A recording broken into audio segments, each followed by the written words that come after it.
नमस्कार दोस्तों। उम्मीद करता हूँ आप सभी लोग एकदम स्वस्थ होंगे और साथ ही बहुत अच्छे से अपनी पढ़ाई भी कर रहे हैं। स्वागत है आप सभी का द मैथ्स 247 में। मेरा नाम है कुमार पिंटू विश्वकर्मा। जैसे कि आप सभी लोग जानते हो दोस्तों, आपका जो यूपीएसआई का एग्ज़ाम था वो 14 और 15 मार्च को आपका एग्ज़ाम था। उस एग्ज़ाम के लेवल को आपको देख के लग रहा होगा कि भैया क्या यूपी पुलिस कांस्टेबल में भी ऐसी ही चीज़ें आने वाली हैं। तो मुझे जहाँ तक लगता है कि यूपी पुलिस कांस्टेबल में ऐसी चीज़ें नहीं आएंगी, क्योंकि इस एग्ज़ाम के लेवल को देख के भर्ती बोर्ड के ऊपर बहुत प्रेशर है। एग्ज़ाम का लेवल स्पेसिफिक अगर मैं बात करता हूँ मैथ्स और रीजनिंग की, अगर मैं मैथ्स और रीजनिंग की बात करता हूँ तो बहुत ही सरल आपका कह सकते हैं कि बहुत ही लो लेवल का आपका मैथ्स और रीजनिंग उसमें पूछा गया था। यानी मैथ्स और रीजनिंग के लिए स्पेसिफिकली किसी बच्चे ने अगर 6 महीने तैयारी की है और किसी ने 2 महीने तैयारी की है तो दोनों एक ही लेवल पर आकर खड़े हो गए। मान लीजिए मैथ में कोई व्यक्ति जिसने 6 महीने तैयारी की है वो 40 क्वेश्चन अटेम्प्ट करके आया, उसके 40 के 40 ठीक है।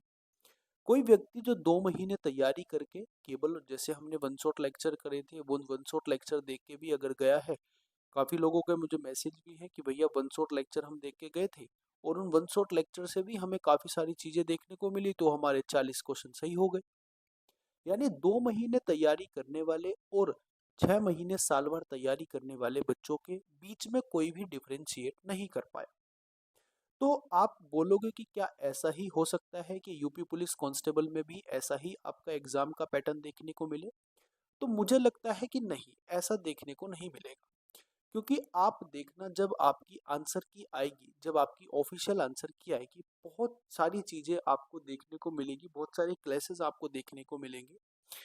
तो हम देखते हैं अपना, हम जो अपनी प्रिपरेशन को रखेंगे दोस्तों, वो 2024 के लेवल पे रखेंगे। जो 2024 का हमारा लेवल रहा था यूपी पुलिस कांस्टेबल का, तो मैं आपके लिए क्या लेके आने वाला हूँ और मैं आपको क्या कराने वाला हूँ, वो 2 मिनट का समय मुझे देंगे, मैं आपको सारी चीज़ें क्लिस्टर क्लियर कर देता हूँ।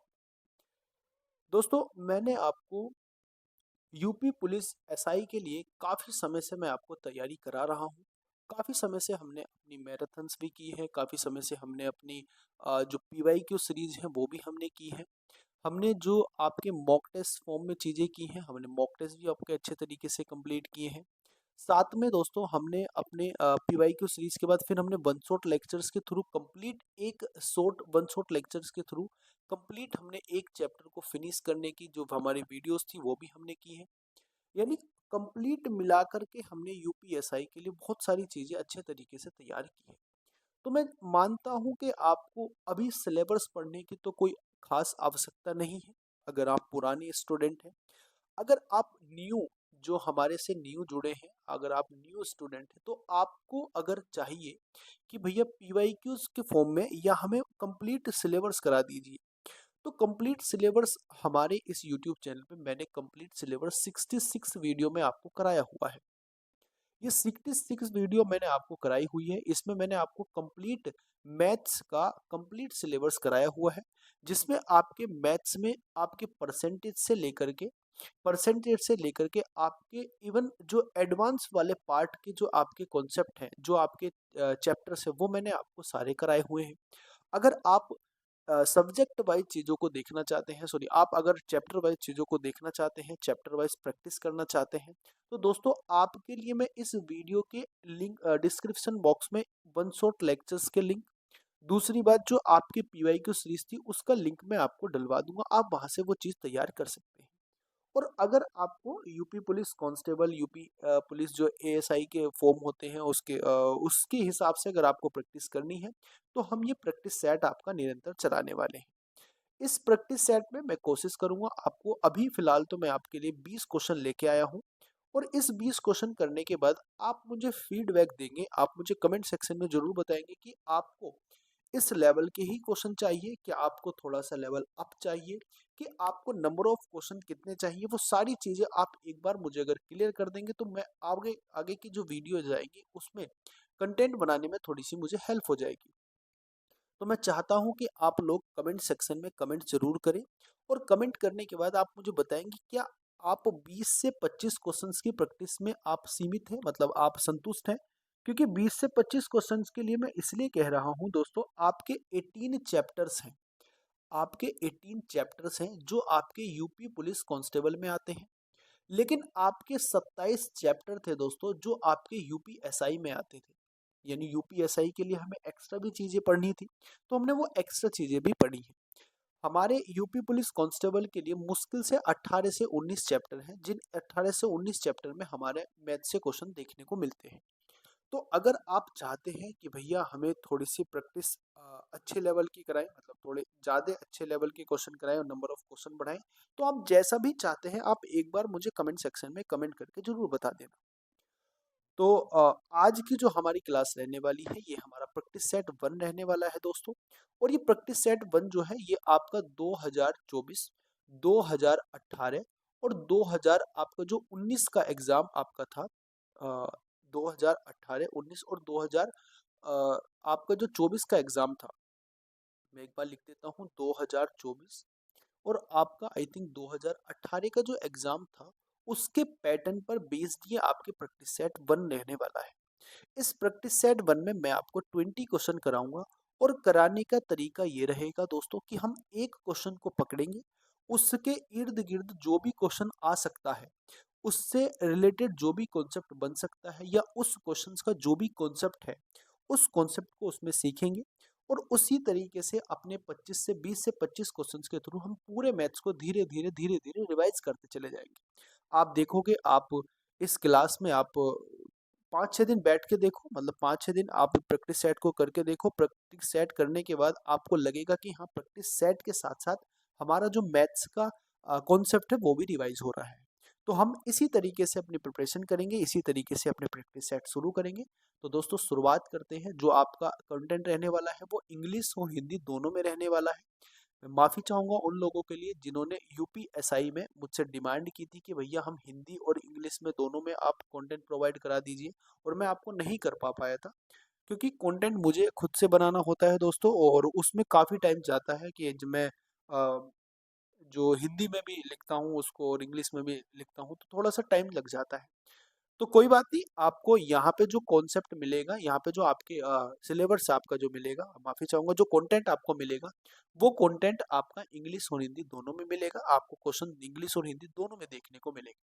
ठीक है दोस्तों, तो शुरुआत करते हैं अपने वेरी फर्स्ट क्वेश्चन से। सबसे पहला क्वेश्चन आपका जो रहने वाला है वो आपका क्वेश्चन आपके सामने है। मैं फिर से बता देता हूं दोस्तों, ये 20 क्वेश्चन आपके रहने वाले हैं। इन 20 क्वेश्चन में से आप कितने कर पाते हो आपको कमेंट सेक्शन में जरूर बताना है। और आपको किस तरीके से वीडियोस चाहिए, किस तरीके से आप प्रैक्टिस करना चाहते हो, वो भी आप एक बार सजेशन मुझे दे सकते हैं कमेंट सेक्शन में, जिससे मुझे आसानी हो आगे की वीडियोस के लिए। ठीक है, अगर आप चाहते हैं कि भैया आप हमें 25 से 30 क्वेश्चन कराओ, तो 25 से 30 क्वेश्चन की हम प्रैक्टिस सेट कर लिया करेंगे। आप चाहते हो कि थोड़ा सा लेवल बढ़ाओ, तो वो सारी चीज़ आप मुझे फीडबैक में बता सकते हैं। जैसा भी आप चाहोगे हम कोशिश करेंगे कि उसी तरीके से अपनी चीज़ों को करें। ठीक है, तो पहला सवाल आपके सामने है, निहायती सवाल बहुत ही हल्का सवाल है, आप इसको करेंगे आसानी से। तो देखो ध्यान से समझें, आपको मैं एक बार कॉन्सेप्ट बता देता हूँ, और दूसरी बात फिर मैं आपको इस क्वेश्चन के थ्रू समझाऊंगा कि हम समझना क्या चाहते हैं। कॉन्सेप्ट क्या कहना चाहता है दोस्तों, हमारे पास परसेंटेज में 2-3 चीज होती है, वो आप समझ लीजिए एक बार। अगर आप नए हो तो आपको एक बार समझ लेना चाहिए, और अगर आप पुराने हो तो क्वेश्चन आप करके आगे बढ़ जाइएगा, कोई दिक्कत नहीं है, क्योंकि वीडियो तो आपको रिकॉर्डेड फॉर्म में मिलेगी। देखो, मैं आपको परसेंटेज के बारे में थोड़ी सी जानकारी दे देता हूँ। परसेंटेज जो होता है इसका मतलब होता है कि परसेंट, यानी कोई भी वैल्यू 100 पर कितनी है हम उसकी माप निकालते हैं। जैसे अगर मैं लिखना चाहता हूँ कि 10 में लिखना चाहता हूँ, और मैं इसका निकालना चाहता हूँ कि परसेंट के हिसाब से कितना है, तो ये जो 10 हो जाएगा दोस्तों, अगर मैं इसकी 100 से तुलना कर दूं, तो 100 से तुलना करने के बाद मेरे पास ये जो वैल्यू निकल के आती है, मैं इसको इस तरीके से लिख सकता हूँ कि 100 गुणा 1/100, सॉरी 10 गुणा 1/100, और इस 1/100 को ही हम बोलते हैं दोस्तों परसेंटेज। यानी अगर मैं 10 की बात करता हूँ, मैं 10 की तुलना करता हूँ, किससे 100 से तुलना करता हूँ, तो दोस्तों ये हमारे पास कितने रहने वाली है, ये रहने वाला है 10%। इसी तरीके से आप कोई भी एक वैल्यू अपनी तरफ से माने और उसके हिसाब से आप क्या करेंगे, उसके हिसाब से आप उसकी परसेंटेज निकाल देंगे, है ना। उसके हिसाब से आप उसकी परसेंटेज निकाल देंगे। जैसे अगर मैं एक वेरिएबल लेके आपको समझाऊं, तो वेरिएबल से क्या होगा, आप वहां पे कोई भी वैल्यू रख सकते हैं। जैसे मैं एन लेके आपको समझाता हूँ कि एन क्या होता है। एन होता है भैया एक नेचुरल नंबर। ये नेचुरल नंबर होता है, और नेचुरल नंबर क्या होते हैं, नेचुरल नंबर होते हैं दोस्तों एक से लेकर के इनफाइनाइट तक जो हमारे पास होते हैं, वो नेचुरल नंबर होते हैं, ठीक है। अब नेचुरल नंबर अगर मैं बात करता हूँ कि एन परसेंटेज क्या होता है, तो एन परसेंटेज क्या होता है कि एन जो होता है उसकी तुलना हम किससे कर रहे हैं, उसकी तुलना हम कर रहे हैं 100 से। अब इस एन की वैल्यू आप कुछ भी रख सकते हैं। अगर आप एन की वैल्यू 1 रखना चाहें तो हम लिख देंगे कि 1% 100 से तुलना करने के बाद कि 100 पे कोई वैल्यू 1 है तो उसको 1% बोलेंगे। अगर मैं एन की वैल्यू क्या रखना चाहूँ, 5 रखना चाहूँ, तो मेरे पास क्या निकल के आएगा, 5% निकल के आएगा। यानी 100 पे वो वस्तु वो वैल्यू कितनी है, 100 पे वो वैल्यू 5 है, तो ये 5% हो जाएगा 100 का। ये बात आपको उम्मीद करता हूँ कि समझ में आ गई होगी। ये बात आपको समझ में आ गई होगी। ये बात आपको क्या हो गई कि समझ में आ गई होगी। दूसरी बात मैं आपको समझाना चाहता हूँ। दूसरी बात क्या है, इसमें थोड़ा सा एक कॉन्सेप्ट है दोस्तों, कि किस तरीके से हम परसेंटेज को फ्रैक्शन में चेंज करते हैं, किस तरीके से हम परसेंटेज को फ्रैक्शन में चेंज करते हैं, और किस तरीके से फ्रैक्शन को हम परसेंटेज में चेंज करते हैं। तो ये थोड़े से कॉन्सेप्ट है, आप इसको एक बार समझ लीजिए, फिर आप क्वेश्चन की तरफ मूव करेंगे, ठीक है। मैं कोशिश करूंगा दोस्तों हर एक क्वेश्चंस के थ्रू आपको जो भी कॉन्सेप्ट इंपॉर्टेंट है, जो भी आपको समझाने वाली बात है, वो समझाता चला जाऊंगा। इसलिए मैं चाहता हूं कि कम क्वेश्चंस के थ्रू मैं आपको सारा मैथ्स का रिवीजन करा दूं। तो इसलिए मैंने आपके लिए आज 20 क्वेश्चन रखे। अगर आप ज्यादा बोलोगे तो मतलब आप चाहोगे ज्यादा, तो हम उसको 25 क्वेश्चन तक मूव कर लेंगे। कोई दिक्कत वाली उसमें बात नहीं है। मुझे ऐसा लगता है कि ये आज बोर्ड थोड़ा सा हमारा जो पेन टैब है ये हैंग चल रहा है। माफ़ी चाहूँगा अगर किसी को लग रहा हो कि भैया टाइम वेस्ट हो रहा है, तो उसके लिए मैं माफ़ी चाहूँगा। देखो, हम क्या बताना चाह रहे हैं, मैं आपको 2 कॉन्सेप्ट बताना चाह रहा हूँ दोस्तों। पहला कॉन्सेप्ट हमारा क्या है कि कोई भी वैल्यू अगर परसेंटेज में है और मुझे उसको फ्रैक्शन में चेंज करना है, फ्रैक्शन मतलब कि भिन्न में चेंज करना है, तो हम उसको कैसे चेंज करेंगे? और दूसरा कॉन्सेप्ट जस्ट इसका उल्टा है। तो आप पहले इसको समझ लीजिए, आप इसको समझ जाओगे तो दूसरा भी आपको समझ में आ जाएगा। अगर मैं बात करता हूं दोस्तों 5% की, मैं इस 5% की बात करता हूं और मुझे इसको फ्रैक्शन में चेंज करना है। अगर इसको फ्रैक्शन में चेंज करना है तो दोस्तों हमें करना क्या होता है, हमें करना होता है ये जो परसेंटेज का साइन होता है, ये जो परसेंटेज का साइन होता है, इसको हटाकर हमें मल्टीप्लाई कर देनी होती है इसकी 1/100 से। अब मैं अगर इसकी 1/100 से मल्टीप्लाई कर दूंगा तो मैं इसको लिख सकता हूँ कितना, मैं इसको कितना लिख सकता हूँ, मैं इसको लिख सकता हूँ 1/20। यानी अगर मैं 5% को फ्रैक्शन में लिखना चाहूँ तो मैं इसको 1/20 लिख सकता हूँ। ऐसे ही अगर मैं बात करता हूँ कि दोस्तों 10% को हम क्या लिख सकते हैं, 10% को लिखने का तरीका होता है 10 बटे, हमें इसकी मल्टीप्लाई किससे कर देनी है, 1/100 से। और 1/100 से मल्टीप्लाई करेंगे तो हम इसको 10 बटे क्या लिख सकते हैं, 10/100 लिख सकते हैं। यानी इसको मैं 1/10 भी क्या कर सकता हूँ, लिख सकता हूँ। या तो आप परसेंटेज में 10% कह दीजिए, या आप बोल दीजिए फ्रैक्शन में 1/10। तो वैल्यू दोनों की क्या होगी, वैल्यू दोनों की बराबर ही होगी। आपको ये बात अच्छे तरीके से समझ में आ गई होगी। ये बात आपको अच्छे तरीके से समझ में आ गई होगी, ठीक है। अगर मैं दूसरे कॉन्सेप्ट की बात करता हूँ तो दूसरा कॉन्सेप्ट क्या है दोस्तों, दूसरा कॉन्सेप्ट जस्ट इसका उल्टा है। जस्ट इसका उल्टा क्या होता है, यानी कि अगर कोई वैल्यू फ्रैक्शन में लिखी हुई है, अगर कोई वैल्यू फ्रैक्शन में लिखी हुई है और मुझे उस वैल्यू को परसेंटेज में चेंज करना है, तो किस तरीके से हम उसको चेंज करेंगे उसके बारे में हम बात करते हैं। हमने अभी क्या सीखा था, अभी हमने सीखा था कि कोई वैल्यू परसेंटेज में लिखी हुई है, उसको मुझे फ्रैक्शन में चेंज करना है, तो मुझे क्या करना पड़ेगा, तो क्या करना पड़ेगा, ये परसेंटेज का साइन हटाने के बाद हमें उस वैल्यू की 1/100 से मल्टीप्लाई कर देनी होती है। यहाँ पे उसका जस्ट उल्टा हो जाएगा। जैसे अगर कोई फ्रैक्शन वैल्यू है, मैं कहता हूँ आपके पास कि 1/4 है। अगर इस 1/4 को हमें बताना है कि ये परसेंटेज में कितनी होगी, तो क्या करना पड़ेगा, ये जो फ्रैक्शन वैल्यू है दोस्तों, इसकी मल्टीप्लाई हम 100% से कर देंगे। किससे मल्टीप्लाई कर देंगे, 100% से। और जब हम इसकी 100% से मल्टीप्लाई करेंगे तो हमारे पास जो वैल्यू निकल के आएगी, वो निकल के आएगी 25%। यानी या तो आप 25% बोल दीजिए, या आप बोल दीजिए 1/4 यानी 1/4। दोनों वैल्यू का मान क्या निकलेगा, वो सेम ही निकलेगा, लेकिन एक वैल्यू फ्रैक्शन में है और एक वैल्यू किस में है, एक वैल्यू आपकी परसेंटेज में है। तो उम्मीद करूंगा ये दोनों कॉन्सेप्ट आपको अच्छे तरीके से समझ में आए होंगे। बहुत ही बेसिक कॉन्सेप्ट है, आई थिंक आपको पता भी होंगे। अगर आप नए नए आए हो तो आपको शायद नहीं पता हो, तो इसलिए मैंने आपको ये सारी चीजें एक बार रिवाइज करा दी। ऐसे ही हम चलेंगे धीरे धीरे, हर एक कॉन्सेप्ट को रिवाइज करते हुए चलेंगे और आप देखोगे कि आपके 15 से 20 सेट में ही आपके मैथ्स के सारे कॉन्सेप्ट अच्छे तरीके से रिवाइज हो जाएंगे। चलिए फिर शुरुआत करते हैं अपने इसके पहले क्वेश्चन की। पहला क्वेश्चन हमारे पास क्या कहना चाह रहा है, हमसे पूछ रहा है कि 525 का 28% क्या होगा। देखो 28% पूछ रहा है, 525 का पूछ रहा है, यानी 525 फ्रैक्शन वैल्यू है, तो आंसर भी हमारा फ्रैक्शन में ही जाएगा। तो 525 का मुझे क्या बताना है दोस्तों, 525 का हमें क्या बताना है, 28% बताना है, यानी इसका मुझे 28% निकाल देना है, 28%। तो 28% निकालेंगे, कैसे निकलेगा बोलो। आप बोलोगे भैया इसको 25 से डिवाइड कर दीजिए, ये 25 से 4 बार कट जाएगा, ये 25 से कट जाएगा आपका 21 बार, 25 दूनी 50 हो जाएगा, 25 ही कम 25 हो जाएगा, ये 4 से आपका 7 बार कट जाएगा और आपका आंसर जो आ जाएगा वो आ जाएगा 147। 7 ही कम 7, 7 दूनी 14, यानी 147 आपका सही उत्तर हो जाएगा। तो बी ऑप्शन आपका सही उत्तर हो जाएगा। तो ये परसेंटेज का हमारा पहला प्रश्न था। उम्मीद करूंगा आपको अच्छे तरीके से समझ में आया होगा।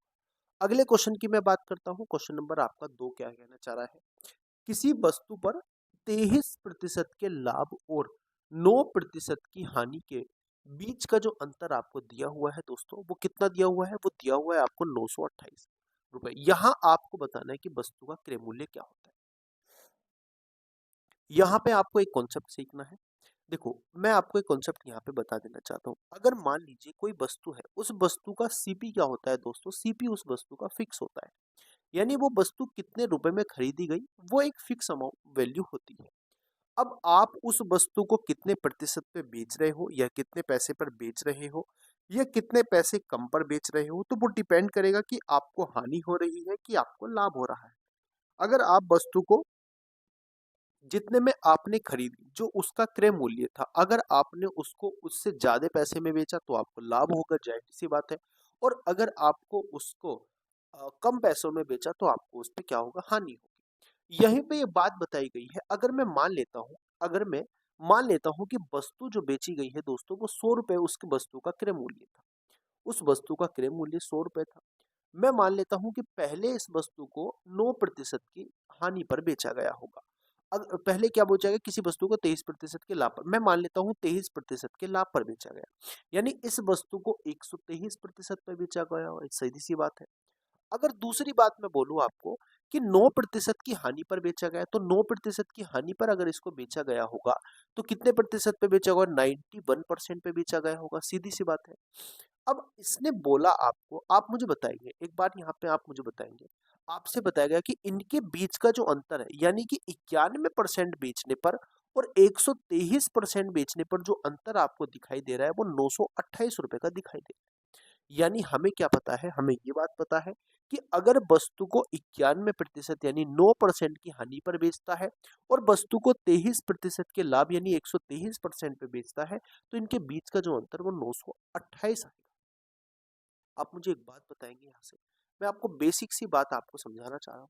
अगर मुझे इस हानि से लाभ तक पहुंचना है तो इसका अंतर ही आपको दिया हुआ है 928, यानी इनका अंतर कितना आ जाएगा, जब मुझे हानि से पहले तो मैं सीपी पर पहुंचूंगा। एक बात आप मुझे बताएंगे, अगर मुझे किसी वस्तु पे पहले हानि हुई और मुझे उस वस्तु पे लाभ कमानी है, तो पहले तो मुझे उस वस्तु के सीपी तक पे वस्तु को बेचना पड़ेगा, यानी 91 तक अगर मुझे बेचना पड़ेगा तो 9% का यहाँ पे मुझे लाभ कमाना पड़ेगा, यानी 9% यहाँ पे इंक्रीज करना पड़ेगा और 23% यहाँ पे इंक्रीज करना पड़ेगा। अब ये आपको बात थोड़ी सी कम समझ में आई होगी। ये टोटल क्या हो जाएगा दोस्तों, टोटल हो जाएगा आपका 32%, यानी ये 32% का आपका अंतर आ जाएगा और यही 32% का अंतर आपके पास कितना है, यही 32% का आपके पास है 928। अब आपके पास 32% क्या हो जाएगा, 32% आपके पास अंतर हो जाएगा दोस्तों। और आपको निकालना क्या है, आपको 100% की वैल्यू निकालनी। 100% की वैल्यू क्यों निकालनी है, क्योंकि भैया 100% हमारे पास क्या है, सीपी है, हमें ये सीपी बताया गया। अब आपको अगर ये बात अच्छे से समझ में नहीं आई तो मैं आपको जाहिर सी एक छोटी सी बात बताता हूँ, एक छोटा सा कॉन्सेप्ट बताता हूँ। अगर आपको कभी भी ये क्वेश्चन दिखाई दे, इस तरीके का अगर आपको क्वेश्चन दिखाई दे कि एक वस्तु को इतने पर बेचने पर इतने की हानि हो रही है और पहले वस्तु को इतने पर बेचने पर इतने का लाभ हो रहा है, ध्यान से समझेंगे मेरी बात को। अगर आपको पहले हानि और बाद में लाभ हो रहा है, तो आपको इसका अंतर जो निकालना है, वो हानि और लाभ को जोड़ देना है। यानी लॉस को प्रॉफिट में आपको जोड़ देना है। जो परसेंट आपके पास आएगी, वही परसेंटेज आपको दी हुई होगी दोस्तों, ये नंबर के फॉर्म में। ये बात आपको समझ में आ गई। अगर मैं बात करता हूं, अगर मान लीजिए पहले कम की हानि हो रही है और अब मान लीजिए पहले ज्यादा की हानि हो रही है और अब कम की हानि हो रही है, तो अगर हानि हानि की बात करते हैं तो मुझे इसका अंतर लेना पड़ेगा। वही अंतर मैं किसके बराबर रख दूंगा, जो अंतर आपको दिया हुआ होगा इसके बराबर रख देंगे। दूसरा केस क्या हो सकता है, लाभ लाभ का केस हो सकता है कि मान लीजिए पहले कम लाभ हो रहा था, अब ज्यादा लाभ हो रहा है, तो अंतर कितने का आ गया। ये अंतर जो परसेंटेज में आपका निकल के आएगा, वही अंतर आपको एक नंबर के फॉर्म में दिया हुआ होगा, तो उसके आप बराबर रख देंगे। ये बात आप मोटे मोटे तौर पर आप अच्छे तरीके से समझ गए होंगे। अब क्वेश्चन को करते हैं, मैं आपको क्वेश्चन को करके बताता हूँ, आसान तरीके से आपको ये चीजें समझ में आ जाएगी। क्वेश्चन क्या कहना चाह रहा है दोस्तों कि वस्तु पर पहले उसने 23% का लाभ कमाया, उसके बाद उस वस्तु को 9% की हानि पर बेच दिया और उसके बाद जो उसको दोस्तों क्या होता है, जो अंतर आता है वो अंतर आपका 928 अंतर आता है। यानी अगर मैं हानि और लाभ की बात करता हूं, तो दोनों को क्या कर दूंगा, दोनों को ऐड कर दूंगा, यानी 23 प्लस कितना हो जाएगा, 23 + 9 हो जाएगा, यानी टोटल हमारे पास कितना हो जाएगा दोस्तों, ये हो जाएगा 32%। यानी 32% की वैल्यू हमें दी हुई थी। 32% की वैल्यू कितनी होती है, 32% की वैल्यू आपको कितनी दी हुई थी दोस्तों, ये दी हुई थी आपको 928। ध्यान से समझेंगे इस बात को। अब आप इसको डिवाइड कर लीजिए। अब देखो सीपी आपको निकालना है कॉस्ट प्राइस। तो कॉस्ट प्राइस क्या होता है, कॉस्ट प्राइस अपने आप में 100% होता है। तो आपको 100% की वैल्यू निकालनी है। आप जब इसको डिवाइड करोगे ना, तो पूरा पूरा 29 बार चला जाएगा इससे। यानी 1% की जो आपके पास वैल्यू निकल के आएगी दोस्तों, वो 29 निकल के आएगी। लेकिन हमें तो 100% की वैल्यू बतानी है। 100% क्या है हमारे पास, 100% हमारे पास सीपी है। यानी सीपी बराबर हमारे पास कितना हो जाएगा दोस्तों, वो हो जाएगा 2900 रुपए। यानी 2900 रुपए उस वस्तु का क्या था, 2900 रुपए उस वस्तु का क्रय मूल्य था। जब उस वस्तु को 23% के लाभ पर बेचता हूँ, उसको 9% की हानि पर बेचता हूँ, तो इनके बीच में जो अंतर आता है वो 928 रुपए आता है। उम्मीद करूंगा ये कॉन्सेप्ट भी आपको अच्छे तरीके से समझ में आ गया होगा और आंसर आप इसका अच्छे तरीके से निकाल गए होंगे। अब दूसरा क्वेश्चन क्या है आपके सामने, क्वेश्चन नंबर आपके पास सामने है 3। 12% की छूट के बाद एक खिलौने को 132 रुपए में बेचा जाता है। देखो दोस्तों, डिस्काउंट आपने अच्छे तरीके से पढ़ा होगा। डिस्काउंट क्या होता है, डिस्काउंट जो होता है दोस्तों, वो होता है मार्केट प्राइस पर दी गई छूट। यानी जो डिस्काउंट होता है, वो मार्केट प्राइस आपका, आपने कभी आप कभी कपड़े खरीदने गए होंगे या कुछ भी सामान खरीदने गए होंगे, तो उस पे एक एमआरपी पड़ा हुआ होता है। उस पे एमआरपी पड़ा हुआ होता है, वही उसका अंकित मूल्य होता है दोस्तों। वो क्या होता है, वो उसका अंकित मूल्य होता है। दुकानदार क्या कहता है कि आपको मैं इस अंकित मूल्य पर 50%, ये तो ज्यादा हो गया, 20% का क्या दे देता हूँ, छूट दे देता हूँ। ये जो 20% का डिस्काउंट दे के आपको वो बेचेगा, वो बेची गई जो वस्तु है, उस वस्तु को जो बेचा गया है, वो सेलिंग प्राइस उसका होगा। यानी आपको जो डिस्काउंट मिलेगा वो मार्केट प्राइस पर मिलेगा। और मार्केट प्राइस जब डिस्काउंट आपको दिया जाएगा, डिस्काउंट बराबर होता है दोस्तों, अगर मैं डिस्काउंट परसेंटेज की बात करता हूँ यहाँ पे, अगर मैं डिस्काउंट परसेंटेज की बात करता हूँ, तो डिस्काउंट परसेंटेज आपके पास जो होता है, वो होता है डिस्काउंट अपॉन एमपी मल्टीप्लाई 100%। ये आपके पास डिस्काउंट परसेंटेज होता है। यानी अगर मैं डिस्काउंट के परसेंटेज को क्या कर देता हूँ, कैलकुलेट कर देता हूँ, तो मेरे पास जो रेशियो मिलता है वो मार्केट प्राइस और एसपी का मिलता है। यानी अगर मैं मान लीजिए 20% के डिस्काउंट की बात करता हूँ, तो 20% के डिस्काउंट को अगर मैं फ्रैक्शन वैल्यू में लिखना चाहूँ, तो 1/5 हो जाएगा। यानी ये जो नीचे लिखी हुई वैल्यू होती है दोस्तों, ये होती है मार्केट प्राइस, ऊपर होता है आपके पास डिस्काउंट। और मार्केट प्राइस में से डिस्काउंट आप जब घटाते हो, तब आपके पास क्या निकल के आता है, तब आपके पास निकल के आता है सेलिंग प्राइस, यानी कि एसपी। एसपी यानी कि विक्रय मूल्य आपके पास निकल के आता है। तो ये थोड़ा-सा कॉन्सेप्ट मैंने आपको समझाने की कोशिश की है। अब हम मूव करते हैं अपने सवाल की ओर। सवाल क्या दिया हुआ है आपको? सवाल दिया हुआ है कि 12% की छूट के बाद 12% की छूट के बाद किसी वस्तु को बेचा जाता है। 12% की छूट के बाद किसी वस्तु को 12% की छूट के बाद एक खिलौना 132 रुपए में बेचा जाता है। आप मुझे एक बात बताएंगे, मार्केट प्राइस भी अपने आप में कितना होता होगा? मार्केट प्राइस भी अपने आप में 100% होता होगा। अगर इस मार्केट प्राइस पे मैंने 12% की छूट दे दी, तो आप मुझे बताओ, जब मार्केट प्राइस में से मैं डिस्काउंट घटा देता हूं तो मेरे पास एसपी निकल के आता है। और ये एसपी कितना हो जाएगा? आप बोलोगे भैया 88% एसपी हो जाएगा। यानी इस 88% की ही वैल्यू आपके पास कितनी है? 132 है। ये बात आपको अच्छे तरीके से समझ में आ गई होगी। यानी 88% हमारे पास क्या है? वो वस्तु का क्या है? विक्रय मूल्य है। आपसे पूछा गया है उस वस्तु का अंकित मूल्य कितना है, यानी आपको 100% की वैल्यू निकाल के बतानी है। आपको एमपी बताना है, यानी कि 100% की वैल्यू बतानी है। तो कैसे बताओगे? 132 को डिवाइड करोगे 88 से और मल्टीप्लाई करोगे 100% से, तो आंसर जो आपके पास निकल के आएगा वो कितना निकल के आएगा? आप एक बार मुझे अच्छे तरीके से बता दीजिए। आप इसको डिवाइड करेंगे किससे? आप इसको 22 से डिवाइड करेंगे, 22 चौक 88 होता है। 22 से आप इसको डिवाइड करेंगे, जब 22 से आप इसको डिवाइड करेंगे तो 22 छक्का आपके पास कितने होते हैं? 132 होते हैं। 4 से अगर आप इसको डिवाइड करोगे तो 25 आएगा, और 25 छक्का 150 होता है। यानी आपका जो इसका मार्केट प्राइस आपका आ जाएगा दोस्तों, वो आ जाएगा 150। यानी 150 आपके पास मार्केट प्राइस हो जाएगा, 150। तो आंसर कितना हो जाएगा? आंसर हो जाएगा सी ऑप्शन। मैंने इसमें आपको क्या समझाने की कोशिश की है? मैंने इसमें आपको मार्केट प्राइस और डिस्काउंट का रेशियो भी आपको समझाने की कोशिश की है, कॉन्सेप्ट भी आपको समझाने की कोशिश की है। उम्मीद करूंगा आपको चीजें समझ में आ रही होंगी। और अगर दोस्तों आपको चीजें समझ में आ रही हैं तो आप वीडियो को लाइक कर देना, वीडियो को अपने दोस्तों में शेयर कर देना, और अगर नए आए हो तो चैनल को भी सब्सक्राइब कर लेना। उससे आपको डेली अपडेट, डेली डेली आपकी जो वीडियोस आएंगी उन वीडियो का अपडेट आपको मिलता रहेगा। ठीक है, तो हम बात करते हैं क्वेश्चन नंबर 4। देखो, ऐसा हो सकता है आपको लग रहा होगा कि भैया टाइम ज्यादा लग रहा है, आपको कुछ 2-4 क्लास में ऐसा लगेगा। दोस्तों, अगर आपने सारी चीजें पढ़ी हुई हैं तो आप क्या करोगे? आप क्वेश्चन आपके सामने आया, आपने पेन कॉपी उठाई, उस पेन कॉपी से अपना क्वेश्चन सॉल्व किया। जितने भी समय में आप उस क्वेश्चन को सॉल्व करते हैं, आपने स्किप करी वीडियो और उसका आंसर मैच किया। अगर आपको सॉल्यूशन देखना है, आपको समझना है कि किस तरीके से मैंने वो सॉल्यूशन कराया है, तो आप वीडियो को बीच में से देख सकते हैं।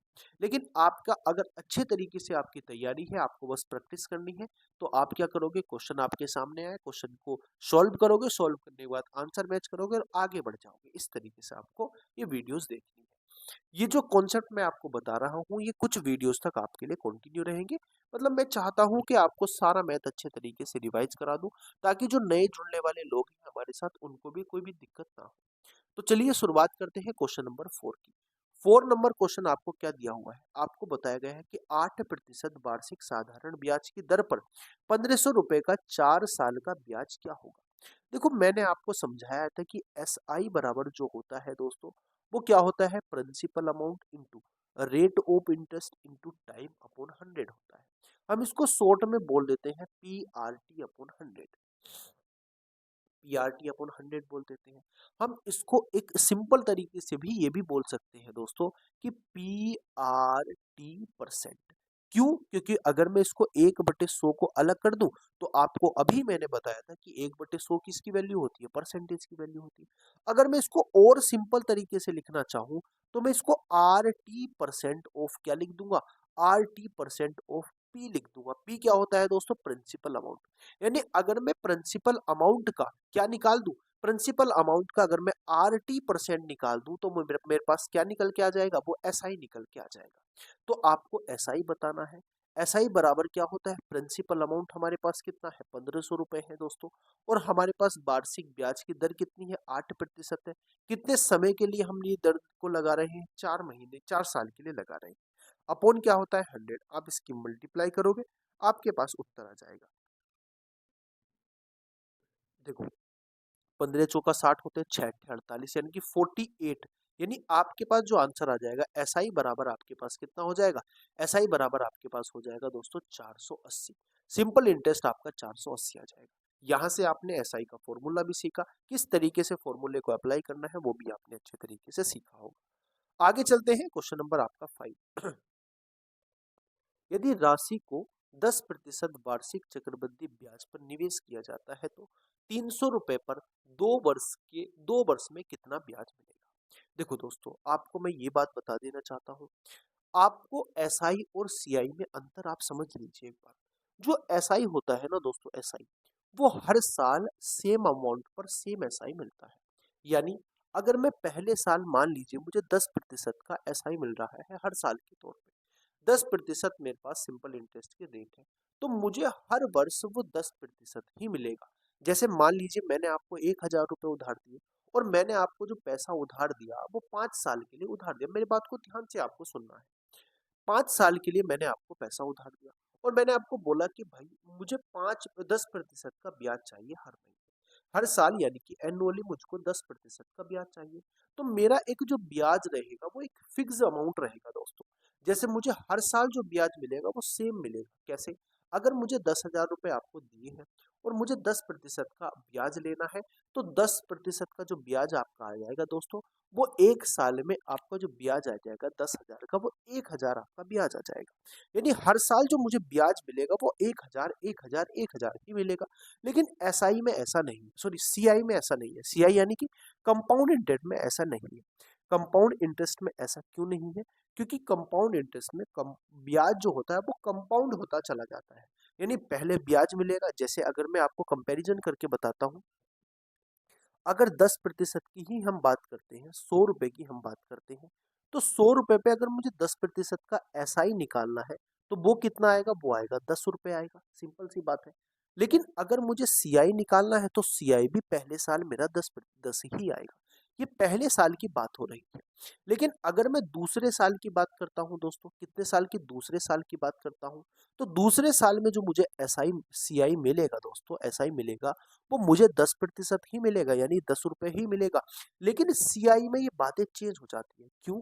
क्योंकि जो मेरे को 10 रुपए मिल रहे थे वो तो मुझे मिलेंगे ही मिलेंगे, लेकिन मुझे साथ में और क्या मिलेगा दोस्तों? ये जो मुझे ब्याज मिला था ना, ब्याज पहले साल का, इस पर भी मुझे 10% का ब्याज मिलेगा।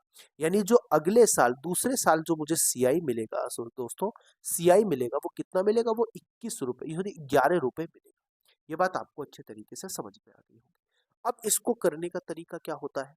पहले आप एक बार 10% का कॉन्सेप्ट आप एक बार समझ लीजिए, क्योंकि 10% से आपको काफी क्वेश्चन देखने को मिलते हैं। ये आप एक बार अच्छे तरीके से समझ लेंगे तो आने वाले प्रश्न में आपको कोई तकलीफ नहीं होगी। मैं आपको क्या समझाना चाह रहा हूँ? मैं आपको 10% का खेल समझाना चाह रहा हूँ। 10% का खेल क्या है दोस्तों? अगर मैं सीआई की बात करता हूँ, कंपाउंड इंटरेस्ट की, अगर मैं पहले साल की बात करता हूँ, तो पहले साल जो मुझे सीआई मिलेगा दोस्तों, वो मुझे 10% ही मिलेगा प्रिंसिपल अमाउंट का। अगर मैं दूसरे साल की बात करता हूँ, तो मुझे जो पैसा मिलेगा दोस्तों, वो 21% मिलेगा। किसका मिलेगा? वो प्रिंसिपल अमाउंट का, सीआई की मैं बात कर रहा हूँ। अगर तीसरे साल की मैं बात करता हूँ दोस्तों, तो तीसरे साल में मुझे मिलेगा 33.1%। अगर मैं चौथे साल की बात करता हूँ, तो वो मिलेगा मुझे दोस्तों 46.41%। ये बात आपको अच्छे तरीके से ध्यान में रखनी है। ये क्या मतलब है इसका? इसका मतलब है कि भैया हमें जो पैसा मिलेगा वो कितना मिलेगा? हमें जो पैसा मिलेगा वो प्रिंसिपल अमाउंट का 10% मिलेगा, अगर पहले साल के सीआई की बात करते हैं तो। लेकिन क्वेश्चन में आपको क्या दिया गया है? क्वेश्चन में दिया गया 300 रुपए पर 2 वर्ष के लिए 10% का चक्रवृद्धि ब्याज। आप मुझे बताओ 2 वर्ष के लिए ब्याज दर कितनी हो जाएगी? 21% हो जाएगी। यानी सीधा सीधा मुझे प्रिंसिपल अमाउंट का कितना निकाल देना है? 21% निकाल देना। तो 21 या 63 हो जाएगा, यानी 63 आपके पास क्या आ जाएगा? 63 आपके पास सही उत्तर आ जाएगा। ये बात आपको अच्छे तरीके से समझ में आ गई। आगे चलते हैं, प्रश्न नंबर आपका कौन सा है? प्रश्न नंबर आपका है 6। एक्स के खाते बैंक खाते में 46.54 रुपए शेष हैं। 55.31 रुपए जमा करने और 84.33 रुपए की निकासी के बाद शेष राशि क्या होगा, ये आपको बताना है। यानी आपको बताया गया, सिंपल क्वेश्चन है, आप इसको सिंप्लीफिकेशन का भी समझ सकते हैं। एक्स के खाते में दोस्तों, एक्स के खाते में कितने रुपए हैं? आप बोलोगे भैया 86.54 रुपए है। इसने 55.31 रुपए जमा किया और उसके बाद इसने क्या काम करा, ये पैसा जमा करने के बाद आप बताओ इसके अकाउंट में कितने रुपए हो जाएंगे। ये आप इसके अकाउंट में रुपए हो जाएंगे दोस्तों कितने, ये हो जाएंगे कितने 8 6 14 यानी कि 141.85। अब इसने बोला कि ये पैसा जमा करने के बाद उसने 84.33 रुपए माइनस कर लिया, यानी कि 84.33 रुपए उसने क्या कर दिए, निकाल लिए। तो कितना बचेगा उसके पास, 52 बचेगा। और यहाँ से 11 में से 4 जाएंगे, कितना बचेगा, 7 बचेगा। और ये बच जाएगा आपके पास 5, यानी 57.52 रुपए उसके पास क्या बचे, 5 2 रुपए उसके पास शेष बचे। तो आंसर क्या हो जाएगा दोस्तों, आंसर हो जाएगा ए ऑप्शन। आगे चलते हैं, प्रश्न नंबर आपका है 7। क्वेश्चन नंबर 7 आपका क्या कहना चाह रहा है, ध्यान से समझिए। मैंने क्वेश्चंस को आपको इंग्लिश में भी प्रोवाइड कराया है, जिससे आपको पढ़ने में कोई भी दिक्कत ना हो। क्वेश्चन क्या कहना चाह रहा है, कपिल और अवतार ने किसी व्यवसाय में क्रमशः 1300 रुपए तथा 1400 रुपए लगाए। यदि वर्ष के अंत में 675 रुपए का लाभ होता है तो कपिल को लाभ कितना मिलेगा। देखो दोस्तों, ये बात आपको समझनी पड़ेगी। अगर हम पार्टनरशिप की बात करते हैं, पार्टनरशिप की अगर हम बात करते हैं तो पार्टनरशिप का केस क्या कहना चाहता है, पार्टनरशिप का केस कहता है जो प्रॉफिट होता है ना, प्रॉफिट, उस प्रॉफिट का जो रेशियो होता है दोस्तों, वो रेशियो आपके इन्वेस्टमेंट इनटू टाइम के बराबर होता है। यानी जितना आप इन्वेस्टमेंट करोगे और जितने समय के लिए करोगे, उसका रेशियो जो होगा वो आपके प्रॉफिट के रेशियो के बराबर आएगा। कैसे, मैं आपको समझाना चाहता हूँ। आप मुझे बताएंगे कि आप मान लीजिए कोई व्यक्ति है, आप राम है, आपने बोला कि भैया मैंने 10,000 रुपए क्या किए, मान लो 7,000 रुपए मैंने जमा किए, और मैंने ये पैसा जो जमा किया वो कितने कितने साल के लिए, 3 साल के लिए जमा किया। तो आप, और दूसरा व्यक्ति क्या है, दूसरा व्यक्ति मान लीजिए श्याम है, दूसरा व्यक्ति श्याम है। श्याम ने 6,000 रुपए निवेश किए, और वो उसने कितने वर्ष के लिए निवेश किए, 2 वर्ष के लिए निवेश किया। अब आपको बताना है कि इसके लाभ का अनुपात क्या होगा। तो सिंपल सी बात है, आप इनको कैलकुलेट करके जो इनका रेशियो निकल के आएगा वही इनके लाभ का रेशियो हो जाएगा, वही इनके लाभ का रेशियो हो जाएगा। अब जैसे प्रश्न आपको दिया हुआ था, प्रश्न क्या दिया हुआ था, प्रश्न आपको दिया हुआ था दोस्तों कि आपको बताना है कि श्याम ने जो पैसा कपिल ने जो पैसा आपको निवेश किया वो कितना रुपए निवेश किया, 1300 रुपए निवेश किया। आप मुझे बताएंगे ये पैसा जो निवेश किया गया वो वर्ष के अंत की बात चल रही है, यानी कि दोनों ने स्पेसिफिकली 1 साल के लिए ही पैसा निवेश किया। अब 1400 रुपए निवेश किए किसने, अवतार ने निवेश किया 1 साल के लिए ही। अब ये जो रेशियो इनका आ जाएगा दोस्तों, यही रेशियो इनका प्रॉफिट का हो जाएगा, यानी 13:14 जो हो जाएगा, ये इनके प्रॉफिट का रेशियो हो जाएगा। किसका, प्रॉफिट का रेशियो हो जाएगा। अब आप मुझे बताओगे प्रॉफिट कितना है, ये कपिल की बात हो रही है, ये अवतार की बात हो रही है। टोटल प्रॉफिट कितना हो जाएगा, आप बोलोगे भैया 27 हो जाएगा। और ये 27 किसके बराबर हो जाएगा, ये हो जाएगा आपके पास 675 यूनिट के बराबर हो जाएगा। आपको बताना क्या है, आपको बताना है भैया, आपको बताना है कि, आपको क्या बताना है, आपको बताना है कि कपिल का रेशियो रहेगा, जो कपिल का लाभ रहेगा वो कितना रहेगा, यानी कि 13 रेशियो की वैल्यू हमें बतानी है। वैसे तो आप इसको आसानी से कर सकते थे, आपको 13 का मल्टीपल देखना है, और 13 का मल्टीपल जो होगा वही उसका सही उत्तर हो जाएगा। ठीक है, आपको 13 का मल्टीपल देखना, 13 का मल्टीपल जो भी होगा वही सही उत्तर हो जाएगा। 13 का मल्टीपल है आपका 325 है ना। तो आप इसको सोल्व कर लीजिए, जब आप इसको 27 से डिवाइड करेंगे तो 25 बार जाएगा, यानी 1 यूनिट की वैल्यू 25 आ जाएगी। और कपिल के पास 13 यूनिट मिले, तो 13 गुणा 25 जो आपके पास हो जाएगा वो कितना हो जाएगा, आप बोलोगे 325 हो जाएगा भैया, 325। समझ में आ गई बात, तो 325 आपका सही उत्तर हो जाएगा। आगे चलते हैं, प्रश्न नंबर आपका कौन सा है, प्रश्न नंबर है आपका 8। आज आपको थोड़ा सा समय लग रहा होगा क्वेश्चन को समझने में, क्वेश्चन को करने में, लेकिन इसको स्पीड को हम मेंटेन रखेंगे, थोड़ा स्पीड इंक्रीज करते रहेंगे। लेकिन आपको समझाना थोड़ा जरूरी है दोस्तों, कॉन्सेप्ट आपके एक बार रिवाइज हो जाएंगे, शुरू के 10 से 12 सेट में आपके सारे कॉन्सेप्ट रिवाइज हो जाएंगे। फिर तो हम धड़ाधड़ क्या करते जाएंगे, प्रैक्टिस ही करते जाएंगे अच्छे तरीके से। चलिए, क्वेश्चन नंबर 8 आपको क्या कहना चाह रहा है, क्वेश्चन नंबर 8 कहना चाह रहा है कि 60 लीटर दूध और पानी के मिश्रण के अनुपात में 3:2 है। 60 लीटर का दूध और पानी का मिश्रण है, मिल्क और वाटर का जो है रेशियो आपको दिया हुआ है, कितना दिया हुआ है आपको, 3:2 दिया हुआ है। यदि हम चाहते हैं कि दूध और पानी की मात्रा का अनुपात 1:1 हो जाए, यानी हम चाह क्या रहे हैं, ध्यान से समझना बात को, हम क्या चाह रहे हैं, हम चाह रहे हैं कि 1:1 क्या हो जाए, 1:1 हो जाए आपका किसका रेशियो, वाटर और मिल्क का रेशियो हो जाए। तो मिश्रण में कितना पानी मिलाना पड़ेगा, ये बात आपको ध्यान से समझनी। मिलाना क्या है दोस्तों, मिलाना है आपको पानी। मिलाना क्या है, मिलाना है पानी। और जो चीज मिलानी है उस चीज को ही चेंज होने का हक है। यानी अगर पानी मिलाएंगे तो चेंज तो पानी में आना चाहिए ना। पानी में अगर चेंज आएगा तो वो बात वाजिब है। लेकिन पानी में चेंज आने के साथ साथ अगर मिल्क में चेंज आ रहा है तो वो बात तो गलत है। तो मिल्क को हमें क्या रखना पड़ेगा, कांस्टेंट रखना पड़ेगा। तो मिल्क को कांस्टेंट रखने के लिए मुझे इधर भी 3 से मल्टीप्लाई करनी पड़ेगी, इधर भी 3 से मल्टीप्लाई कर, तो ये रेशियो मेरा क्या बन जाएगा, ये रेशियो बन जाएगा 3:3। अब देखो मिल्क क्या रह जाएगा, मिल्क कांस्टेंट रह जाएगा। क्यों रह जाएगा, क्योंकि मिल्क में तो कोई चेंज ही नहीं आया। चेंज किस में आया, पानी में चेंज आया। हमने पानी को बढ़ाया है। और कितने यूनिट बढ़ाया है ये आपको बताना है, कितने यूनिट बढ़ाया है। आप बोलोगे भैया 1 यूनिट बढ़ाया है। आप मुझे एक बात और बताएंगे यहाँ से, टोटल मेरे पास कितने यूनिट था, टोटल मेरे पास था कितना, 5 यूनिट। और ये 5 यूनिट किसके बराबर था, ये मिश्रण हमारा था दोस्तों 60 लीटर के बराबर। तो 1 यूनिट की वैल्यू कितनी आ जाएगी बोलो, आप बोलोगे 12 लीटर आ जाएगी। तो 12 लीटर पानी उसमें मिलाना पड़ेगा ताकि आपका जो रेशियो बन सके वो 1:1 बन सके। उम्मीद करूंगा आपको बात समझ में आई होगी। क्वेश्चन नंबर किस पे बात करते हैं, 9 पे बात करते हैं। प्रश्न नंबर 9 हमारा क्या है, प्रश्न संख्या 9 है, एक कक्षा में 4 विद्यार्थी के प्राप्त अंक 72, 60, 63, 65 है। उनका औसत प्राप्त अंक बताना कितना होगा, यानी इनका जो एवरेज होगा वो कितना होगा ये आपको बताना है। एक व्यक्ति के अंक है 72, एक व्यक्ति के अंक है 60, एक के अंक है 63 और एक के अंक है कितने, एक के अंक है भैया 65। ये आपको 4 अंक, 4 व्यक्तियों के अंक दिए हुए हैं। आपसे बोला गया है कि इनका औसत बताना। तो औसत बताने का सिंपल सा फॉर्मूला होता है sum of observation upon number of observation, यानी जितने ऑब्जर्वेशन है उनको सम करो, जोड़ो और डिवाइड कर दो कितने ऑब्जर्वेशन से। एक तरीका और है इसका, एक तरीका और है जिसको हम बोलते हैं डेविएशन मेथड।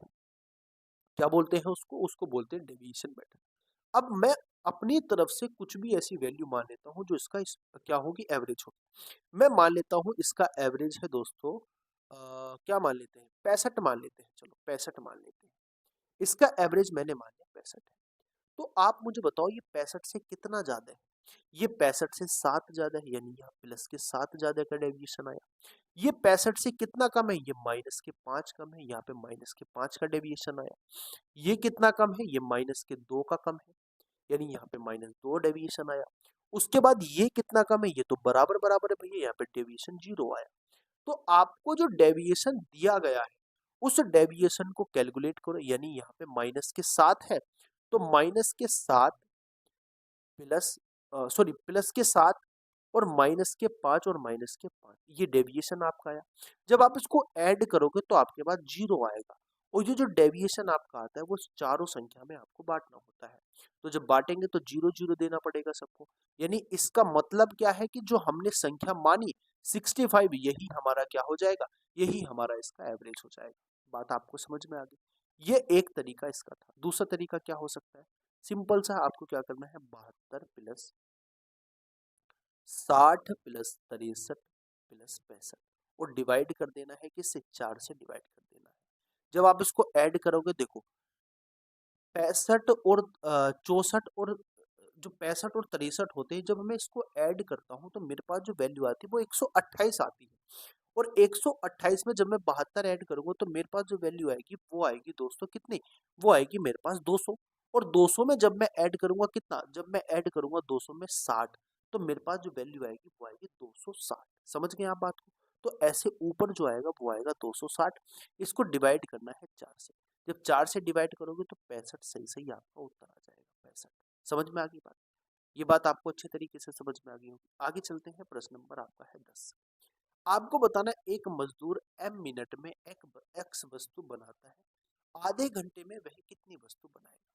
सिंपल सी बात है, आधे घंटे में कितनी वस्तु बनाएगा ये आपको बताना है। भाई m मिनट में x वस्तु बनाता है, और अगर m मिनट को मैं कितना कर दूं, m मिनट में 10 वस्तु बनाता है, m मिनट में x वस्तु बनाता है, तो आपको बताना है कि आधे घंटे में मिनट कितनी होती है? आप बोलोगे भैया 30 मिनट होती है। 30 मिनट होती हैं, तो 30 मिनट में कितनी वस्तु बनाएगा? तो सिंपल सी बात है, x वस्तु जो बनाता है वो कितने मिनट में बनाता है? m मिनट में बनाता है। मुझे मल्टीप्लाई करनी है 30 मिनट से, तो 30 मिनट में कितनी वस्तु बनाएगा? 30x बटे m बनाएगा। तो आंसर क्या हो जाएगा? C option. आसान प्रश्न था, थोड़ा कैलकुलेटिव भी नहीं था, आपको ये बस लैंग्वेज में खेलना था इसको। आगे चलते हैं, प्रश्न नंबर आपका कौन सा है? प्रश्न नंबर है आपका 11। एक पंप किसी टंकी को 2 घंटे में पानी से भर देता है। टैंक में रिसाव के कारण टैंक को भरने में 7/3 घंटे लगते हैं। समझ में आती बात? रिसाव भरने टैंक को कितने समय में खाली कर देगा, ये आपको बताना है। आपको बताया गया है कि एक पंप है, मान लीजिए पंप पी है। ये पंप पी क्या करता है दोस्तों? 2 घंटे में एक टैंक को भर देता है, लेकिन एक इसमें रिसाव है, तो पंप भी चल रहा है और रिसाव से पानी भी रिस रहा है। इसके कारण ये टैंक 7/3 घंटे में भरा जाता है। आपको बताना है कि खाली कितने घंटे में हो जाएगा। आप मुझे बताएंगे, इसका एलसीएम अगर मैं लूंगा तो कितना लूंगा? आप बोलोगे 14, आप 14 एलसीएम ले लीजिए, तो 7 आ जाएगी इसकी क्षमता, और कितनी क्षमता आ जाएगी? 6 आ जाएगी इसकी क्षमता। ये बात आपको अच्छे तरीके से समझ में आ गई होगी। अगर अच्छे तरीके से बात समझ में आ गई तो दोस्तों क्या करना है आपको? आपको सिंपल तरीके से ये जो क्षमता आएगी माइनस क्या है, क्योंकि खाली कर रहा है। तो आप मुझे बताओ, यहाँ पे P प्लस आर मिला करके माइनस के 6 आ रहा है, और हमारे पास एग्जैक्टली P की वैल्यू कितनी है? एग्जैक्टली P की वैल्यू मेरे पास कितनी है? 7 है। तो रिसाव की वैल्यू, R की वैल्यू कितनी हो जाएगी?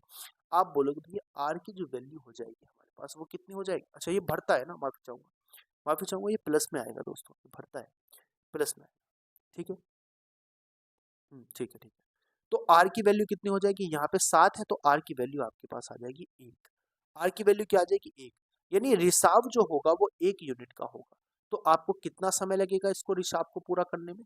14 यूनिट क्या है हमारे पास? 14 यूनिट है हमारे पास टैंक की क्षमता।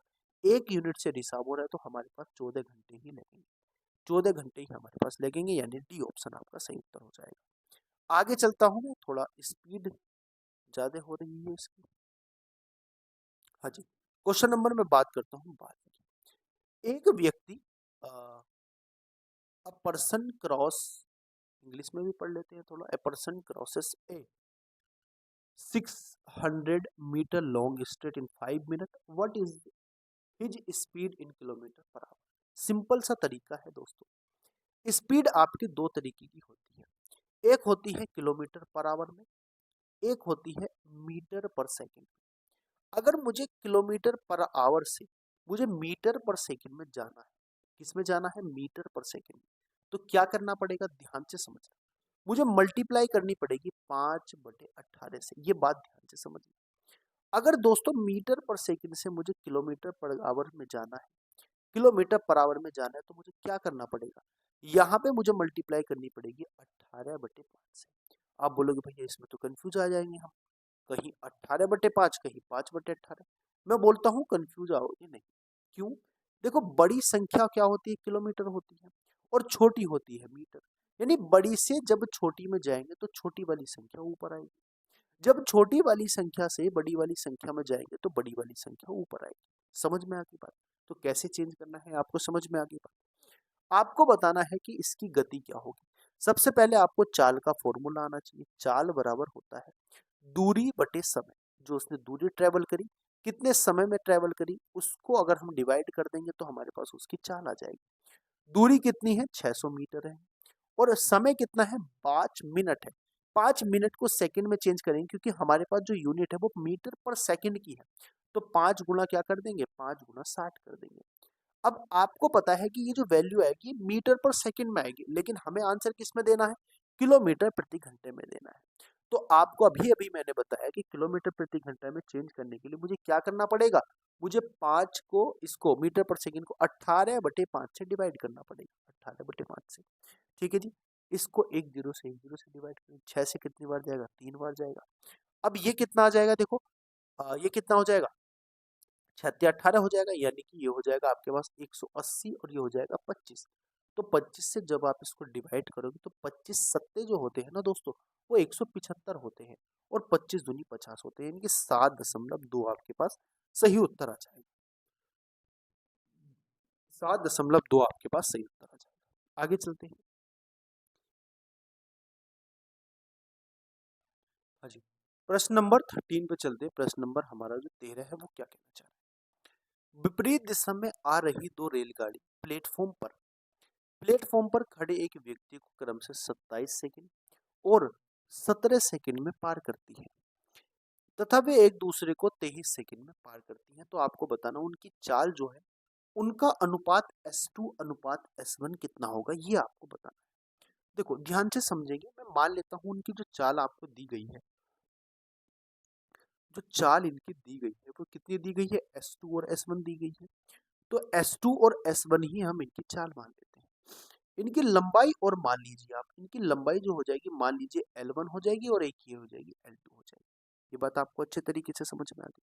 देखो ध्यान से समझो, आपको पता है दोस्तों कि जो आपकी जो लंबाई होती है, अगर चाल बराबर जो होगा, यानी अगर मैं बात करता हूँ चाल बराबर दूरी बटे समय होता है, और अगर मैं दूरी को चाल से डिवाइड कर दूं तो मेरे पास समय निकल के आ जाएगा। तो दूरी बटे चाल कितनी हो जाएगी, दूरी बटे चाल हो जाएगी आपकी S1, और ये कितना समय आ जाएगा, इसका 27 सेकंड का समय आ जाएगा। ये बात आपको समझ में आ गई। अगर दूसरी बात मैं करता हूं तो जो मेरे पास दूसरी ट्रेन की लंबाई है वो कितनी है, वो L2 है, और उसकी चाल कितनी है, S2 है, और वो कितना समय लगता है, उसको लगता है 17 सेकंड का समय। अगर मैं इसको और सिंपल तरीके से लिखना चाहूँ तो इसको लिख सकता हूँ L1 बराबर कितना हो जाएगा, 27 S1, L2 बराबर कितना हो जाएगा, 17 S2 हो जाएगा। ये बात आपको अच्छे तरीके से समझ में आ गई। दूसरा केस आपको क्या दिया गया है, जब दोनों एक दूसरे के साथ चलते हैं तो इस कितनी चाल से चलते हैं दोस्तों, ये चलते हैं S2 प्लस S1 की चाल से। और जब S2 प्लस S1 की चाल से चलते हैं तो 23 सेकंड में एक दूसरे को पार कर देते हैं। ये बात आपको अच्छे तरीके से समझ में आ गई होगी। एक दूसरे को पार कर देते हैं, यहीं से हमारा आंसर निकलेगा। कैसे निकलेगा, L1 की वैल्यू कितनी है, 27S1, यानी इसको मैं लिख सकता हूँ 27S1 प्लस L2 की वैल्यू कितनी है, 17S2 लिख सकता हूँ, और बराबर जब मैं 23 की मल्टीप्लाई यहाँ कर दूंगा तो 23S2 हो जाएगा, प्लस 23 हो जाएगा S1। आपको बात समझ में आ गई। यहाँ से जब इनका रेशियो आप निकालोगे तो सिंपल सा आपका रेशियो निकल के आएगा। देखो S1 इधर आ जाएगा तो 4S1 हो जाएगा, बराबर कितना हो जाएगा, ये 17 इधर चला जाएगा तो 6S2 हो जाएगा। तो जो इनका रेशियो निकल के आएगा, थोड़ा जगह कम है, मैं इसको यहाँ पे लिख देता हूँ। जो इनका रेशियो निकल के आएगा वो कितना निकल के आएगा, आप बोलोगे भैया इनका जो रेशियो निकल के आएगा वो निकल के आएगा 6:4, यानी इसको और सिंपल तरीके से लिख सकता हूँ तो 3:2 इनका सही उत्तर आ जाएगा, 3:2। तो 3:2, अब क्योंकि मुझे उल्टा चाहिए S2 S1, तो आंसर कितना हो जाएगा, आंसर हो जाएगा 2:3, यानी कि 2:3 इसका सही उत्तर हो जाएगा। क्योंकि हमें क्या चाहिए, हमें S2 रेशियो S1 चाहिए। ये बात आपको अच्छे तरीके से समझ में आ गई होगी। 15 क्वेश्चन कर लेते हैं आज, थोड़ा सा टाइम ज़्यादा लग गया क्योंकि मैंने कुछ चीज़ें आपको समझाई हैं स्टार्टिंग में, तो उसमें थोड़ा सा टाइम ज़्यादा लग गया। मैं कोशिश करूँगा कि स्पीड मेंटेन रखूँ और आपको इन 40 से 45 मिनट में 20 से 25 क्वेश्चन करा दूँ। तो क्वेश्चन नंबर 14 की बात करते हैं। 14 क्या कहना चाह रहा है, एक नाव धारा की दिशा में 8 किलोमीटर की दूरी 1 घंटे में तय करती है। जब ये धारा की दिशा में जा रही है तो उसको हम बोलते हैं दोस्तों डाउनवर्ड स्ट्रीम, और इसमें हमारी जो स्पीड होती है वो x प्लस वाई होती है। यहाँ पे x जो होती है वो शांत जल में नाव की चाल होती है, y जो होता है दोस्तों वो होती है धारा की चाल। तो जब धारा के दिशा में जा रहे हैं तो शांत जल में जो नाव की चाल है उसके साथ धारा की चाल और जुड़ जाती है, क्योंकि जब आप बहते हुए पानी में बहते हो तो आपकी स्पीड ज्यादा बढ़ जाती है, लेकिन आप जब बहते हुए पानी के अगेंस्ट जाते हो तो आपकी स्पीड कम हो जाती है। उसी को ही हम डाउनवर्ड स्ट्रीम बोलते हैं। और जब बहते हुए पानी के साथ बहते हैं तो उसको हम अपवर्ड स्ट्रीम डाउनवर्ड स्ट्रीम बोलते हैं, और दूसरे वाले को अपवर्ड। यानी ये जो हो जाएगी ये एक दूसरे के साथ जुड़ जाएंगी, यानी कि स्पीड जुड़ जाएगी। तो ये जो चाल हो जाएगी कितनी दूरी, 8 किलोमीटर की दूरी 1 घंटे में, यानी कि 8 किलोमीटर बटे 1 में इसको सिंपल तरीके से लिख देता हूँ, वही 8 ही आएगा। यानी यहाँ पे x प्लस वाई की वैल्यू कितनी आ जाएगी, x प्लस वाई बराबर कितना आ जाएगा, 8 आ जाएगा। तथा धारा के विपरीत दिशा में 2 किलोमीटर की दूरी 1 घंटे में तय करती है। धारा के विपरीत दिशा में यानी x माइनस के वाई, जो उसकी नाव की चाल है, अगर वो धारा के विपरीत दिशा में जा रहा है तो नाव की उतनी ही चाल कम हो जाएगी जो धारा की दिशा में जो धारा की चाल होगी। यानी ये हो जाएगा 2/1 यानी 2 हो जाएगा। आपको बताना क्या है दोस्तों, आपको इसमें बताना है कि धारा की चाल क्या होगी, यानी आपको बाई की वैल्यू बतानी है। तो जब बाई की वैल्यू बतानी है तो दोनों को घटा दीजिए। जब दोनों को घटाओगे तो यहाँ पे आपके पास आएगा 2y इज इक्वल टू कितना आएगा, यहाँ पे 2y इज इक्वल टू 6 आएगा, यानी y की वैल्यू आपके पास आ जाएगी 3। समझ में आ गई बात आपको? y की वैल्यू आपके पास 3 आ जाएगी, 3 किलोमीटर प्रति घंटा आपकी धारा की चाल हो जाएगी। दोस्तों आगे चलते हैं, प्रश्न नंबर आपका है 15। 15 नंबर क्वेश्चन आपको बताना है, आसान है। आपसे पूछा गया है कि 80 और 90 के बीच अभाज्य संख्याओं का अभाज्य संख्या बतानी क्या है। आप ऑप्शन से भी कर सकते हो, ये अभाज्य संख्या है, नहीं है तो ये आंसर नहीं हो सकता। 87 नहीं है, ये भी नहीं है, ये भी अभाज्य संख्या नहीं है, ये भी अभाज्य संख्या नहीं है, ये भी अभाज्य संख्या नहीं है, तो एक ही ऑप्शन बचता है और यही अभाज्य संख्या है। तो आंसर कितना हो जाएगा, आंसर हो जाएगा डी। अभाज्य संख्या दोस्तों वो होती है जो संख्या खुद से और केवल एक से कटे। समझ में आ गई बात, जो खुद से और केवल एक से कटे वो संख्या अभाज्य संख्या होती है। देखो आपको क्वेश्चन नंबर कौन सा है, क्वेश्चन नंबर आपको बताना है कौन सा, क्वेश्चन नंबर आपको बताना है 16। 16 नंबर क्वेश्चन क्या कहना चाह रहा है ये आपको अच्छे तरीके से समझना है। क्वेश्चन क्या दिया हुआ है, 2356 987 एक नंबर आपको दिया गया है। इसमें आपसे पूछा गया है कि 5 के स्थानक मान और अंकित मान के बीच अंतर। देखो ध्यान से समझो, जो स्थानीय आपने कभी पढ़ा होगा किसमें, प्लेस वैल्यू और फेस वैल्यू। मैं आपको प्लेस वैल्यू और फेस वैल्यू के तौर पे वैल्यू समझाता हूँ। एक होती है दोस्तों प्लेस वैल्यू और एक होती है दोस्तों फेस वैल्यू। यानी एक होता है आपके पास स्थानीय मान, एक होता है अंकित मान। जो आपकी स्थानीय यानी कि प्लेस वैल्यू होती है वो, जैसे अगर मैं 5 की बात करता हूँ, जैसे यहाँ पे 5 है तो ये 5 कौन से प्लेस पे आ रहा है, इकाई, दहाई, सैकड़ा, हजार, 10,000। यानी ये जो 5 होगी इस प्लेस वैल्यू हो जाएगी इसकी 5,000, 50,000, क्योंकि 50,000 भी प्लेस पे आ रहा है। इकाई, दहाई, सैकड़ा, हजार, 10,000, यानी 5 के आगे 4 जीरो और 5 के आगे 4 जीरो का मतलब हो जाएगा 50,000। और अगर मैं इसकी फेस वैल्यू की बात करता हूँ तो फेस वैल्यू उसकी हो जाएगी 5। वही जो डिजिट होती है वही उसकी फेस वैल्यू होती है। अब मुझे इसका क्या बताना, अंतर बताना है, तो इसका अंतर कितना हो जाएगा, इसका अंतर हो जाएगा 4,900 सॉरी 49,995। 49,995 सही उत्तर हो जाएगा, यानी डी ऑप्शन सही उत्तर हो जाएगा। हमने क्या समझा यहाँ पे, हमने समझा पेस वैल्यू क्या होती है और हमने समझा फेस वैल्यू क्या होती है। प्लेस वैल्यू और फेस वैल्यू, इसको बोलते हैं स्थानीय मान, इसको बोलते हैं क्या, स्थानीय मान और अंकित मान बोलते हैं। तो स्थानीय मान जोन से स्थान पे आ रहा है, अगर दहाई के स्थान पे आ रहा है तो 10 हो जाएगा और 5 उसमें जुड़ जाएगा इसी तरीके से। और अगर सैकड़े के स्थान पे आ रहा है तो 500 हो जाएगा, इस तरीके से मतलब हो जाता है। आप अच्छे तरीके से समझ गए हो। आगे चलते हैं, प्रश्न नंबर आपका 17 क्या कहना चाह रहा है, 30 और 42 का एलसीएम आपको बताना है। देखो एलसीएम क्या होता है और एचसीएफ क्या होता है, दोनों चीज समझ लेते हैं। दोस्तों एलसीएम जो होता है वह छोटी से छोटी संख्या, आपको बोला गया था लीस्ट कॉमन मल्टीपल। एलसीएम को बोला जाता है लीस्ट कॉमन मल्टीपल, वह छोटी से छोटी संख्या जो दी गई संख्या से कंप्लीटली विभाजित हो जाए। मेरी भाषा पे ध्यान रखेंगे दोस्तों, मैं बोलना क्या चाह रहा हूँ, मैं बोलना चाह रहा हूँ कि जो वह छोटी से छोटी संख्या जो दी गई संख्या से कंप्लीटली डिवाइड हो जाए, दी गई संख्या से कंप्लीटली डिवाइड हो जाए। अगर मैं बात करता हूं एचसीएफ की, तो एचसीएफ वह बड़ी से बड़ी संख्या होती है जो दी गई संख्या को डिवाइड कर दे। समझ में आ गई बात। अगर एचसीएफ की बात करता हूं, देखो मैं दो संख्या लेता हूं, 4 लेता हूं, एक एक लेता हूं 8। अगर मैं इसके एचसीएफ की बात करता हूं तो वो संख्या मुझे देखनी है जो इनको कंप्लीटली डिवाइड कर दे और बड़ी से बड़ी संख्या होनी चाहिए। यानी 4 ही एक बड़ी संख्या है जो इसको भी कंप्लीटली डिवाइड कर देगी, इसको भी कंप्लीटली डिवाइड कर देगी। लेकिन अगर मुझे इसका एलसीएम लेना तो 4 क्या हो जाएगा, 4 हो जाएगा इसका एचसीएफ। अगर मुझे इसका एलसीएम लेना तो एलसीएम क्या हो जाएगा, वह छोटी से छोटी संख्या जो इन दोनों से डिवाइड हो जाए। तो आप मुझे बताओ वह छोटी से छोटी संख्या क्या होगी। आप बोलोगे भैया 8 हो जाएगी, क्योंकि 8 इससे भी डिवाइड हो जाएगी और 8 इससे भी डिवाइड हो जाएगी, तो 8 क्या हो जाएगा, 8 हो जाएगा इसका एलसीएम।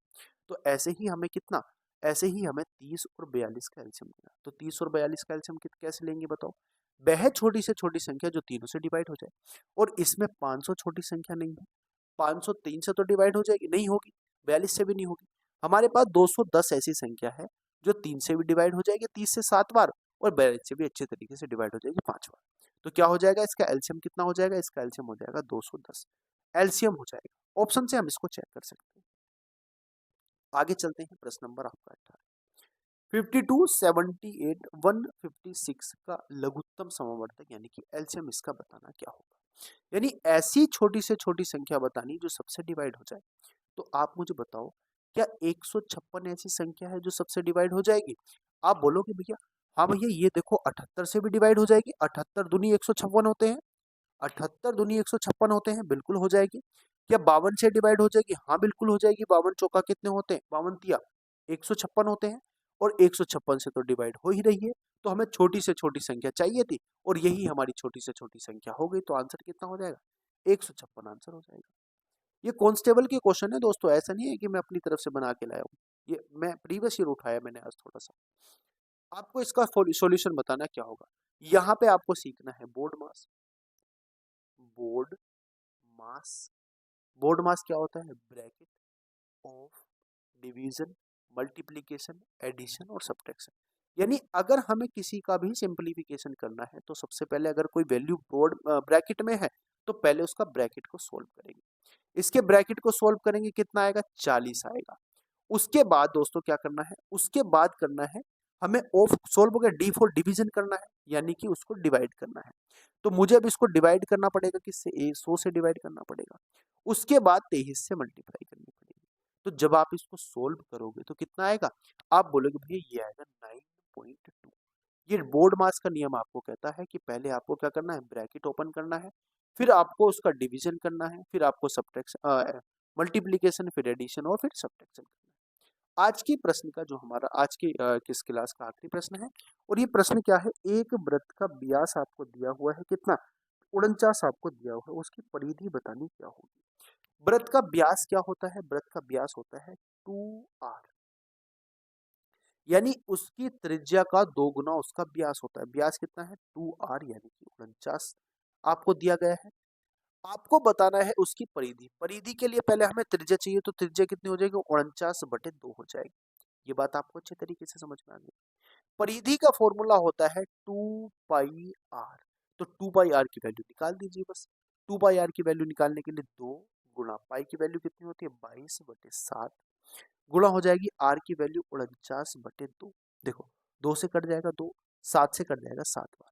अगर मैं मल्टीप्लाई करूंगा 22 की 7 से, तो ये बात ध्यान रखना, इसका हमेशा आंसर 154 आता है। यानी 22 सत्ते 154 होते, तो बी ऑप्शन आपका सही उत्तर हो जाएगा। तो कैसी लगी आपको क्लास दोस्तों? कमेंट करके आपको जरूर बताना है। 20 क्वेश्चन में से आपके कितने क्वेश्चन सही हो पाए ये भी आपको कमेंट करके बताना है। और सबसे ज्यादा जो इम्पोर्टेंट आपकी कमेंट रहेगी वो रहेगी सजेशन की। आप क्या इसी तरीके से वीडियोस चाहते हैं? इसी तरीके से मैं आपको प्रैक्टिस कराता रहूं, ये चाहते हैं? या आपको जो भी अच्छा लगे, जो भी आपको सुझाव देना है, वो आप कमेंट सेक्शन में दे सकते हैं। हम उसको नेक्स्ट वीडियो में ऐड कर लेंगे। तो चलिए अंत करते हैं, शुरुआत तो नहीं, अंत करते हैं अपनी इस वीडियो का, अपनी इस क्लास का। उम्मीद करूंगा क्लास आपको समझ में आई होंगी। आपको जो मैंने चीजें समझाई हैं, धीरे धीरे हम क्या करेंगे? सारे मैथ को इसी तरीके से कवर करते चले जाएंगे क्वेश्चंस के थ्रू। एक प्रैक्टिस सेट आपका डेली आया करेगा। आप अच्छे से 40 से 50 मिनट मेरे साथ बैठ जाइए, आपके मैथमेटिक्स में बहुत अच्छा स्कोर आएगा। इस बात की मेरी गारंटी है।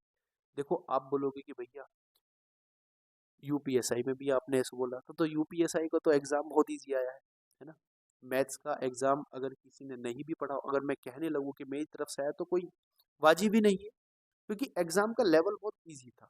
अगर हाँ एग्जाम का लेवल कुछ अच्छा था, हमने 2017 के लेवल की तैयारी की थी, अगर अच्छा लेवल आता तो हम आप वहाँ पे जरूर आप अच्छा परफॉर्म करते। ठीक है दोस्तों, तो मिलते हैं अपनी नेक्स्ट वीडियो में। और आप वीडियो को लाइक कर देना, वीडियो को शेयर कर देना, और अगर नए आए हो तो प्लीज़ चैनल को भी सब्सक्राइब कर लेना।